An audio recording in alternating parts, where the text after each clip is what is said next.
John 19. Pilate gave orders for Jesus to be beaten with a whip. The soldiers made a crown out of thorn branches and put it on Jesus. Then they put a purple robe on him. They came up to him and said, "Hey, you king of the Jews!" They also hit him with their fists. Once again Pilate went out to the crowd. This time he said, "I will have Jesus brought out to you again. Then you can see for yourselves that I have not found him guilty." Jesus came out, wearing the crown of thorns and the purple robe. Pilate said, "Here is the man." When the chief priests and the temple police saw him, they yelled, "Nail him to a cross! Nail him to a cross!" Pilate told them, "You take him and nail him to a cross. I don't find him guilty of anything." The crowd replied, "He claimed to be the Son of God. Our Jewish law says that he must be put to death." When Pilate heard this, he was terrified. He went back inside and asked Jesus, "Where are you from?" But Jesus did not answer. "Why won't you answer my question?" Pilate asked. "Don't you know that I have the power to let you go free or to nail you to a cross?" Jesus replied, "If God had not given you the power, you couldn't do anything at all to me. But the one who handed me over to you did something even worse." Then Pilate wanted to set Jesus free.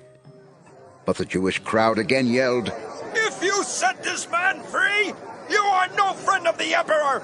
Anyone who claims to be a king is an enemy of the emperor!" When Pilate heard this, he brought Jesus out. Then he sat down on the judge's bench at the place known as the Stone Pavement.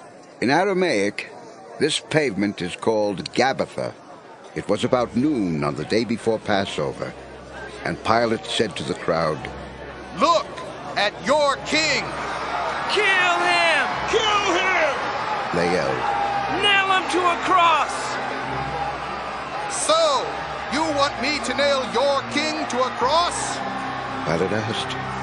The chief priests replied, "The emperor is our king!" Then Pilate handed Jesus over to be nailed to a cross.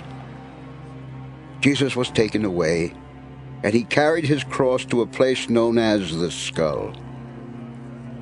In Aramaic, this place is called Golgotha. There Jesus was nailed to the cross, and on each side of him a man was also nailed to a cross. Pilate ordered the charge against Jesus to be written on a board and put above the cross. It read, "Jesus of Nazareth, King of the Jews." The words were written in Hebrew, Latin, and Greek. The place where Jesus was taken was not far from the city, and many of the Jewish people read the charge against him. So the chief priests went to Pilate and said, "Why did you write that he is King of the Jews? You should have written, he claimed to be King of the Jews." But Pilate told them, "What is written will not be changed." After the soldiers had nailed Jesus to the cross, they divided up his clothes into 4 parts, one for each of them. But his outer garment was made from a single piece of cloth, and it did not have any seams. The soldiers said to each other, "Let's not rip it apart. We'll gamble to see who gets it." This happened so that the scriptures would come true, which say, "They divided up my clothes and gambled for my garments." The soldiers then did what they had decided. Jesus' mother stood beside his cross with her sister and Mary, the wife of Clopas. Mary Magdalene was standing there too. When Jesus saw his mother and his favorite disciple with her, he said to his mother, "This man is now your son. Then he said to the disciple, She is now your mother." From then on, that disciple took her into his own home. Jesus knew that he had now finished his work. And in order to make the scriptures come true, he said, "I am thirsty." A jar of cheap wine was there. Someone then soaked a sponge with the wine and held it up to Jesus' mouth on the stem of a hyssop plant.